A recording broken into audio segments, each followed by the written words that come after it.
जीवन पृथ्वी का एक अमूल्य रत्न जो इस ग्रह के कोने कोने में फैला हुआ है। आकाश में, जल में, थल में, पृथ्वी पर हर जगह जीवन संचालित हो रहा है। पृथ्वी के सबसे जटिल प्राणियों में से एक हम इंसानों का आज इस ग्रह पर राज है। पृथ्वी की बाकी सभी प्रजातियां अभी भी भोजन के लिए एक दूसरे से लड़ रही हैं, लेकिन हम इंसान सारी बेड़ियों को तोड़ दूसरे ग्रहों पर भी जाने की शक्ति रखते हैं। आज पृथ्वी पर कई तरह की प्रजातियां हैं, लेकिन वैज्ञानिक कहते हैं कि पृथ्वी पर जीवन का मूल बीज एक ही था। उसी मूल बीज से विकसित होकर जीवन की अलग अलग शाखाएं निकलती गईं, और आज हम इंसान जीवन रूपी इसी विशालकाय वृक्ष की एक छोटी सी शाखा मात्र हैं। हम इंसानों को आज का इंसान बनने में करीब 4 अरब सालों का वक्त लगा है। आज हम इंसानों का इस ग्रह पर राज न होता अगर हमारे पूर्वज प्रकृति की मार को झेलते हुए नेचुरल सिलेक्शन को न अपनाते। नेचुरल सिलेक्शन प्रकृति का एक बेरहम नियम है। जो बलवान होता है वही अपनी पीढ़ी को आगे बढ़ा सकता है, और निर्बल को यह प्रकृति स्वीकार नहीं करती। चलिए नेचुरल सिलेक्शन को समझने के लिए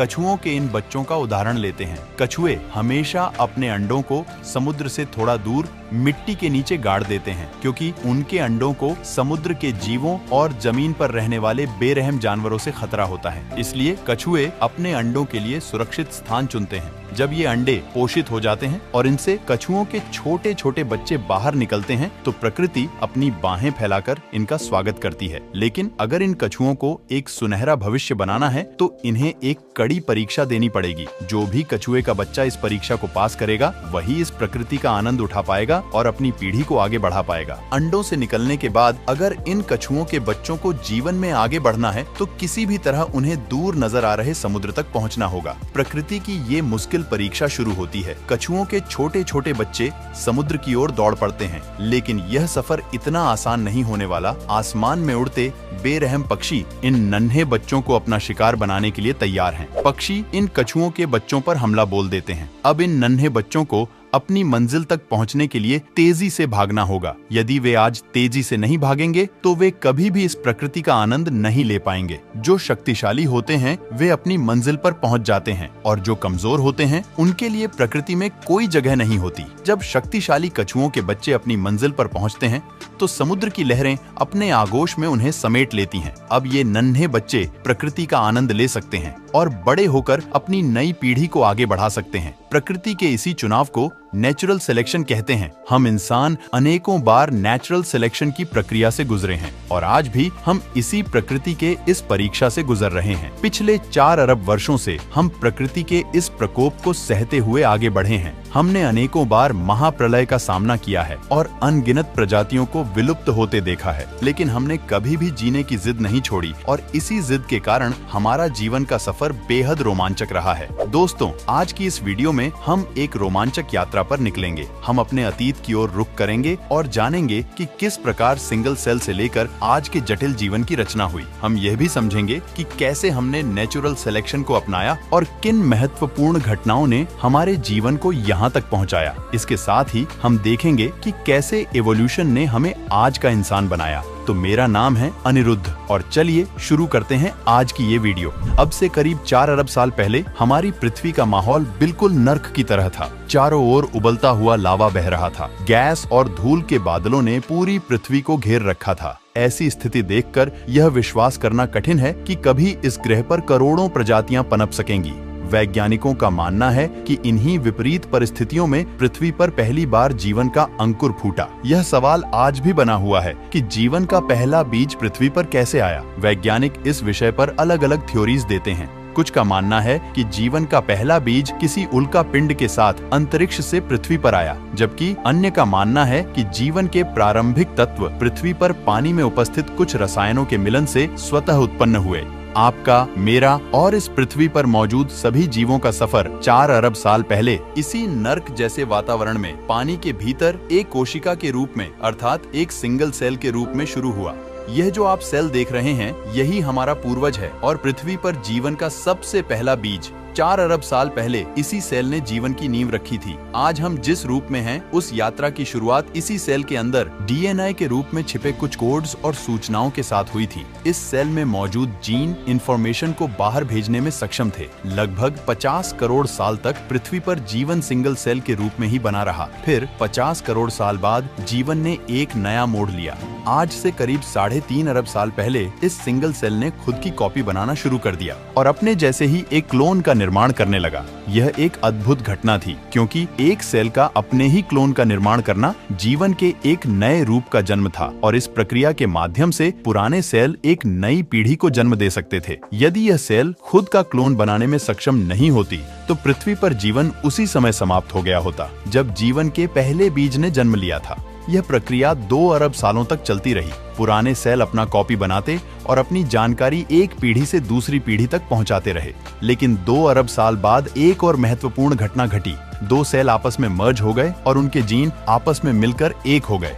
अब यह मर्ज्ड सेल खुद का क्लोन बनाने लगे, जिसमें एक नहीं बल्कि दोनों सेल के जीन मौजूद थे। इस घटना के बाद जीवन की विभिन्न शाखाएं निकलने लगीं। इन सेल्स में म्यूटेशन होने लगा और मल्टी सेल्यूलर ऑर्गेनिजम्स यानी बहुकोशिकीय जीवों का विकास होने लगा। जीवन धीरे धीरे अधिक जटिल होता गया। इन सेल्स से पानी के भीतर नई नई प्रजातियां विकसित होती गईं, जिनमें से एक प्रजाति के जीव हमारे पूर्वज थे, जिनसे हम बने। ये हैं महज 3 इंच लंबे वाटर वॉर्म, जो लगभग 5.5 मिलियन साल पहले पाए जाने वाले हमारे पूर्वज हैं। ये वॉर्म अभी पूरी तरह से अंधे हैं, क्योंकि उन्हें अब तक प्रकाश देखने की आवश्यकता ही महसूस नहीं हुई। इस कारण प्रकृति ने अभी तक उन्हें आंखें नहीं दी हैं। लेकिन अब वह समय आ चुका है जब उन्हें अपनी पीढ़ी को आगे बढ़ाने और खतरों से बचने के लिए आंखों की आवश्यकता है। इसके बाद करीब 20 मिलियन साल लगे ऐसे सेल्स विकसित होने में जो प्रकाश का अनुभव कर सकें। अब फाइनली इन वाटर वॉर्म के अंधकार का अंत हो गया। अब वे पहली बार इस रंगीन दुनिया को अपनी आंखों से देख सकने में सक्षम हो गए थे, क्योंकि अब हमारे पूर्वजों की आंखें विकसित हो चुकी थीं। अब हमारे पूर्वज इस दुनिया को अपनी आंखों से देखने और खोजने के काबिल हो गए थे। लेकिन अब आंखों से देखी गई जानकारी को प्रोसेस करने के लिए एक और चीज की जरूरत थी। इस आवश्यकता को पूरा करने के लिए आंखों के पीछे एक छोटा सा मस्तिष्क विकसित होने लगा। हमारे पूर्वज अब इवोल्यूशन के चलते वॉर्म नहीं रहकर मछली जैसी आकृति के हो गए।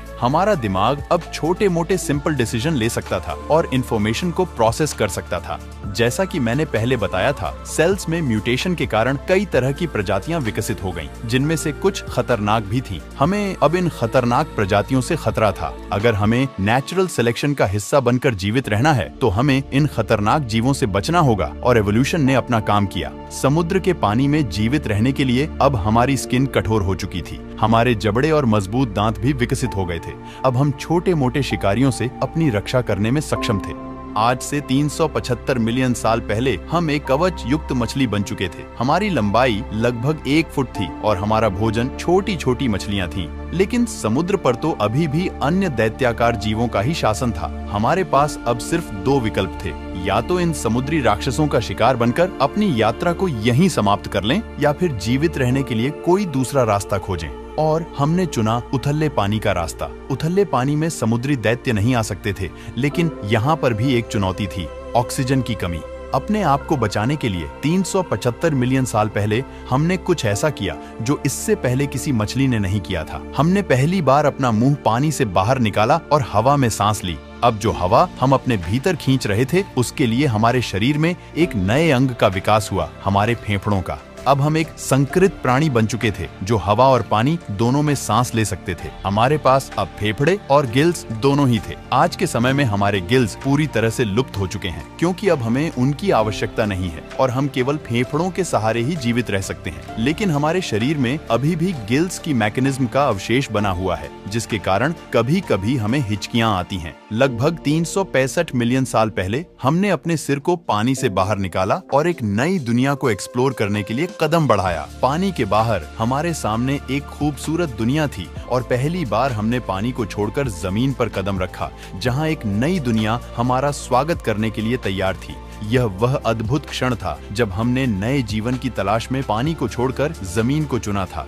यहाँ हमारे लिए भोजन भी उपलब्ध था और सांस लेने के लिए हवा भी। टिकटालिक ये वही मछली थी जिसने पानी से बाहर निकलने का साहस किया था। लेकिन यहाँ पर सूर्य की रोशनी तेज थी, तो उससे बचने के लिए हमारी स्किन मोटी और सख्त होती गई। अब हमने जमीन पर जीने की कला सीख ली थी। हमारे पूर्वज अपने वंश को आगे बढ़ाने के लिए अंडे देते और कुछ समय बाद उनसे नवजात बच्चे बाहर निकलते, जिनका इस नई दुनिया में प्रकृति स्वागत करती। जब वे इस नई दुनिया को एक्सप्लोर करते तो उनकी जानकारी को प्रोसेस करने के लिए मस्तिष्क और अधिक विकसित होता गया। हमारी बुद्धि का विकास होता रहा और यह आवश्यक भी था, क्योंकि भविष्य में बुद्धिमानी के कारण ही हम जीवित रह पाएंगे। लेकिन हम पृथ्वी की इस जमीन पर अकेले नहीं थे। अन्य प्रजातियां भी हमारे साथ इस नई दुनिया का हिस्सा थीं। यहाँ भी हमारे कॉम्पिटिटर मौजूद थे, जिनसे हमें अपने भोजन के लिए संघर्ष करना पड़ता था। इस कंपटीशन को खत्म करने के लिए हमारी बॉडी में फिर से म्यूटेशन के चलते बदलाव आए और हमारे जबड़ों की मांसपेशियां अधिक मजबूत हो गईं। इससे हम बहुत तेजी से अधिक भोजन का उपभोग कर सकते थे। अब हम अपने कॉम्पिटिटर्स की तुलना में काफी अधिक शक्तिशाली हो चुके थे और उनके शिकार में भी सक्षम थे। लेकिन सब कुछ हमेशा स्थिर नहीं रहता। परिस्थितियां लगातार बदलती रहती हैं और ऐसा ही कुछ 250 मिलियन साल पहले हुआ। साइबेरिया में पिघले हुए चट्टानें पृथ्वी की क्रस्ट से बाहर निकलने लगी। इस मैग्मा के कारण हानिकारक कार्बन डाइऑक्साइड गैस ने सूरज की गर्मी को पृथ्वी के वातावरण में फंसा लिया, जिससे पृथ्वी का तापमान काफी बढ़ गया। सीधे शब्दों में कहूँ तो पृथ्वी पर ग्लोबल वार्मिंग बढ़ने लगी। इस नई स्थिति में वनस्पतियां धीरे धीरे समाप्त होने लगी। पौधों को खाने वाली प्रजातियां समाप्त होने लगीं, जिससे मांसाहारी प्रजातियां भी धीरे धीरे खत्म हो गईं और देखते ही देखते पृथ्वी की 95% प्रजातियां विलुप्त हो गईं। बचे हुए 5% जीवों में हम भी शामिल थे और अन्य प्रजातियां जो भविष्य में डायनासोर बनने वाली थीं। धीरे धीरे प्रकृति का प्रकोप कम हुआ और पृथ्वी का वातावरण फिर से सुखद और अनुकूल होता गया। जब वॉल्केनिक इरप्शंस के कारण पृथ्वी पर महाविनाश हुआ, तब हम एक बड़ी छिपकली के आकार के जीव थे। लेकिन उस महाविनाश के कुछ समय बाद हम एक बड़ी बिल्ली के आकार के हो गए थे। अब हम अपने शरीर को घसीटकर नहीं चलते, बल्कि अपने पैरों के सहारे आगे बढ़ सकते थे। एक बड़ी छिपकली से इस आकार तक विकसित होने में हमें 30 मिलियन साल लगे, जो लगभग 220 मिलियन साल पहले की बात है। यह प्रजाति भीषण प्राकृतिक आपदा को सहन करके यहाँ तक जीवित रह पाई है। लेकिन हम इस धरती पर अकेले नहीं हैं जिन्होंने यह आपदा झेली है। कोई और भी है जो इस आपदा से गुजरकर अपनी हुकूमत कायम करने में सक्षम हो गया है। ये हैं डायनासोर। अब धरती पर इनका ही दौर है। अगर हमें इस ग्रह पर जीवित रहना है तो हमें उनसे खुद को बचाना होगा। डायनासोर छोटे रेप्टाइल्स से विकसित हुए और उन्होंने भी महाविनाश को सहन किया। इनका विकास हमारी तुलना में बहुत तेजी से हुआ है, जिसके कारण ये आज बहुत ही विशालकाय हो चुके हैं। इन भूखे डायनासोरों से बचने के लिए हमें भी नेचुरल सिलेक्शन को अपनाना होगा। हमें ऐसा बनना होगा कि हम इनकी नजरों से छुप सकें। कई मिलियन सालों तक हम छुपते छुपाते जीवित रहे। आज से लगभग 66 मिलियन साल पहले नेचुरल सिलेक्शन के चलते हमारा आकार छोटा होता गया और हम एक छछूंदर की तरह दिखने लगे। हम जमीन के अंदर बिल बनाकर खुद को छुपाने लगे। अब हमें डायनासोरों के लिए देख पाना मुश्किल हो गया था। हमारे शरीर पर घने बाल थे जो सर्दी के समय खड़े हो जाते थे और हवा को कैद कर लेते थे, जिससे हमें गर्मी मिलती थी और ठंड से बचाव होता था। आपने देखा होगा कि सर्दियों में आज भी हमारे रोंगटे खड़े हो जाते हैं। हालांकि अब हमें इनकी उतनी जरूरत नहीं होती, इसलिए हमारे शरीर पर अब कम बाल हैं, क्योंकि अब हम अपने अनुकूल वातावरण बना सकते हैं और आर्टिफिशियल चीजों की मदद से अपने आप को वातावरण के अनुसार ढाल सकते हैं। हालांकि डायनासोरों का खतरा हमेशा बना रहता था, इसलिए हमें हमेशा सतर्क रहना होता था। जिससे पहले डायनासोर हमें देखें, उससे पहले हमें उनका आभास होना चाहिए था। हमने फिर से नेचुरल सिलेक्शन को अपनाया और हमारी इंद्रियां अधिक तेज होती गईं। हमारी देखने, सुनने और सूंघने की क्षमता बढ़ती गई। जिससे पहले कि डायनासोर हमें देख पाते, हम सतर्क हो जाते थे। अब हमारा ब्रेन और भी कॉम्प्लेक्स होता जा रहा था, क्योंकि हमें हालात के अनुसार तेजी से निर्णय लेने की आवश्यकता थी। अब मानवता का भविष्य इस छोटी सी प्रजाति पर निर्भर था। अगर हम अपने छोटे से मस्तिष्क और तेज इंद्रियों का सही उपयोग नहीं कर पाए तो हमारा अस्तित्व खत्म हो जाएगा। लेकिन इन प्रॉब्लम्स को पार करना इन्होंने सीख लिया। हम मनुष्यों के लिए यदि कोई अच्छी चीज हुई है तो वह डायनासोरों का अस्तित्व था। इन्हीं की वजह से आज हमारे पास एक तेज दिमाग और शक्तिशाली इंद्रियां हैं। हमारे पूर्वज पहले अंडे दिया करते थे, लेकिन उस समय की परिस्थिति ऐसी थी कि खुद की जान बचाना भी मुश्किल था। ऐसे माहौल में अपने अंडों की देखभाल करना असंभव था, इसलिए उन्होंने एक बार फिर से नेचुरल सिलेक्शन को अपनाया और प्रकृति ने उन्हें एक नई शक्ति प्रदान की। वह शक्ति थी जीवित बच्चों को जन्म देने की क्षमता। अब बच्चों का विकास शरीर के बाहर नहीं बल्कि माँ के गर्भ में होने लगा और उन नन्हे बच्चों को पोषण प्रदान करने के लिए हमारी ग्रंथियां विकसित होकर दूध देने वाली ग्रंथियों में बदल गईं। इस परिवर्तन के कारण हम इस योग्य हो गए कि अपने नन्हे बच्चों को दूध पिलाकर उनकी भूख मिटा सकें। इस नेचुरल सिलेक्शन की वजह से अब हमारी प्रजाति का इस दुनिया में जीवित रहना अधिक आसान हो गया। सिंगल सेल से इंसान बनने की इस यात्रा में यह हमारे लिए एक बहुत बड़ी उपलब्धि थी। इस छोटे से जीव से लगभग 4000 विभिन्न प्रजातियां विकसित हुईं, एक छोटे चूहे से लेकर विशाल व्हेल्स और हम इंसानों तक। यहीं से स्तनधारियों का दौर शुरू हुआ, लेकिन इस समय भी पृथ्वी पर डायनासोर्स का राज कायम था। हालांकि प्रकृति के आगे किसी की नहीं चलती। लगभग 65 मिलियन साल पहले पृथ्वी पर एक और महाविनाशकारी घटना घटी। एक माउंट एवरेस्ट के आकार की चट्टान अंतरिक्ष से तेजी से आई और मैक्सिको की खाड़ी में आकर टकराई। इस एस्टेरॉयड के प्रभाव से पृथ्वी पर एक विनाशकारी महाप्रलय शुरू हो गया। धूल और धुएं के बादलों ने संपूर्ण पृथ्वी को अपनी चपेट में ले लिया। टक्कर की वजह से जगह जगह ज्वालामुखी फटने लगे और भयंकर भूकंपों ने पृथ्वी को हिलाकर रख दिया। पृथ्वी का तापमान इतनी तेजी से बढ़ा कि हर ओर आग ही आग थी। वनस्पतियां जलकर राख हो गईं और डायनासोर भी इस जलती हुई धरती पर राख में बदल गए। केवल डायनासोर ही नहीं बल्कि अन्य बड़ी बड़ी प्रजातियों के जीव भी इस प्रलय में दम तोड़ने लगे। यह आपदा इतनी भयंकर थी कि अब हमारे पास जीवित रहने का एकमात्र उपाय था कि हम पृथ्वी में बिल बनाएं और उनमें छुपकर अपने आप को सुरक्षित रखें। सौभाग्य से हम इस काम में कुशल हो चुके थे और हमने ऐसा ही किया। पृथ्वी पर जितने भी विशालकाय जानवर थे वे अब विलुप्त हो चुके थे। केवल छोटे छोटे जीव ही इस विनाशकारी आपदा में जीवित रह सके और सौभाग्य से हम उनमें से एक थे। इस प्रलय ने पृथ्वी की 95% से अधिक प्रजातियों को समाप्त कर दिया। धूल, राख और धुएं के बादलों ने सूर्य की रोशनी को ब्लॉक कर दिया था। पेड़ पौधे नष्ट हो गए। मैक्सिको की खाड़ी में शुरू हुई एक सामान्य आपदा कुछ ही क्षणों में एक महाप्रलय का रूप ले चुकी थी। लेकिन प्रकृति का एक नियम है, नवनिर्माण। किसी भी नए निर्माण से पहले पुराने निर्माण को समाप्त होना होता है। इस प्रलय ने विशालकाय जीवों को समाप्त कर एक नई प्रजाति को विकास का अवसर दिया और वह नई प्रजाति थी हम, मैमल्स। इस प्रलय में छोटे छोटे बग्स जैसे कि कॉकरोच आदि भी बच गए। अब हमारा भोजन केवल यही थे। इन्हें खाकर हमारे पूर्वजों ने अपनी भूख मिटाई और अपनी जान बचाई। आज हम इस धरती पर हैं तो इसमें बहुत बड़ा योगदान उन कॉकरोचों का भी है जिन्हें खाकर हमारे पूर्वज जीवित रह सके। अब पृथ्वी पर मैमल्स का दबदबा था। उस समय हमारा आकार मात्र 6 इंच का था। धीरे धीरे पृथ्वी की परिस्थितियों में फिर से बदलाव आया। महाप्रलय को अब 5 मिलियन वर्ष बीत चुके थे। वनस्पति जीवन ने फिर से पृथ्वी को हरा भरा कर दिया। पेड़ों पर फल लगने लगे और पकने लगे जिनमें वे सारे पोषक तत्व थे जो हमें चाहिए थे। सरल सी बात है, जितना ज्यादा हम खाएंगे उतना ही लंबा जीवन जिएंगे। लेकिन समस्या यह थी कि फल पेड़ों पर होते थे और हम जमीन पर रहते थे। तो प्रकृति ने हमें फिर से चुना और नेचुरल सिलेक्शन की वजह से हमारा विकास इस तरह हुआ कि अब हम बंदरों की तरह पेड़ों पर चढ़कर फल खा सकते थे। आज से 56 मिलियन साल पहले हम पेड़ों की नई दुनिया में पूरी तरह बस चुके थे। अब हमारा जमीन से कोई खास संबंध नहीं रहा, क्योंकि एक पेड़ से दूसरे पेड़ पर कूदकर हम अपना भोजन जुटा सकते थे। लेकिन हमारी दुनिया हमेशा ऐसी नहीं रहने वाली थी। आने वाले 10 मिलियन वर्षों के दौरान पृथ्वी का तापमान बदलता रहा। जंगल सूखने लगे और आकार में छोटे होते गए, जिससे भोजन की कमी बढ़ने लगी।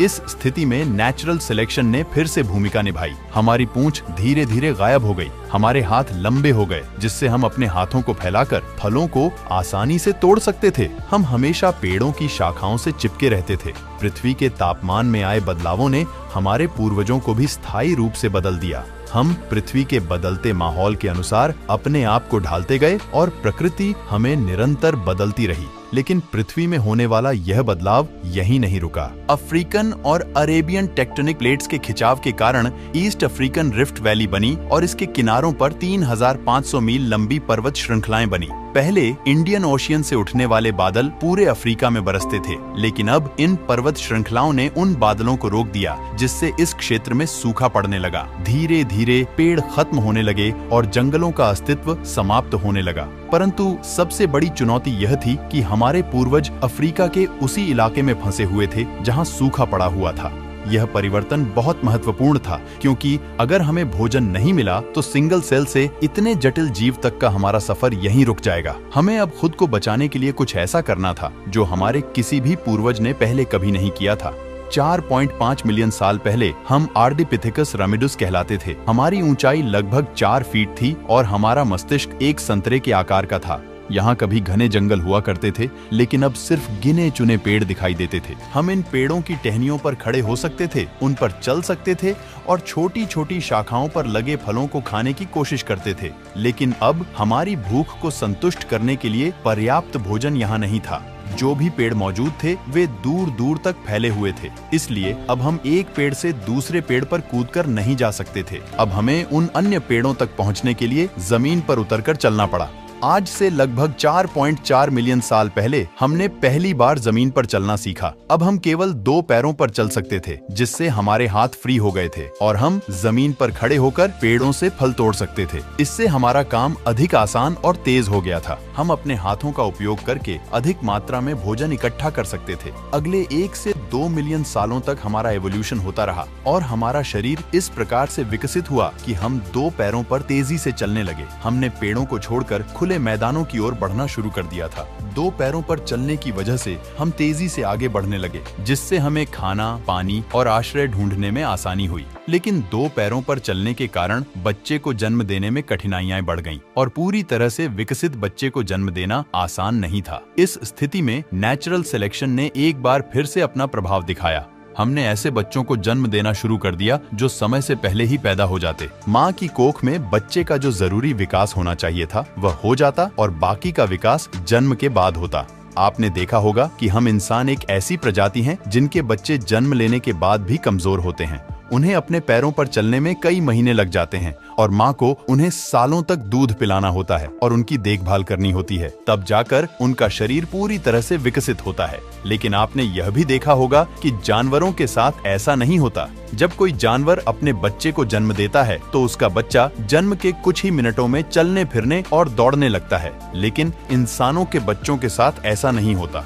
आज से करीब 3.2 मिलियन साल पहले हम ऑस्ट्रेलोपिथिकस थे। हम हमेशा अपने 2 पैरों पर चलते थे, लेकिन हमें जंगली जानवरों से बहुत खतरा था और हम उनसे तेज भी नहीं दौड़ सकते थे। पर हम अपनी बुद्धि का उपयोग कर जंगली जानवरों से बच सकते थे। हम लगातार अपनी सूझबूझ का इस्तेमाल करके इन खतरों से बचते रहे और समय के साथ हमारा दिमाग बड़ा होता गया।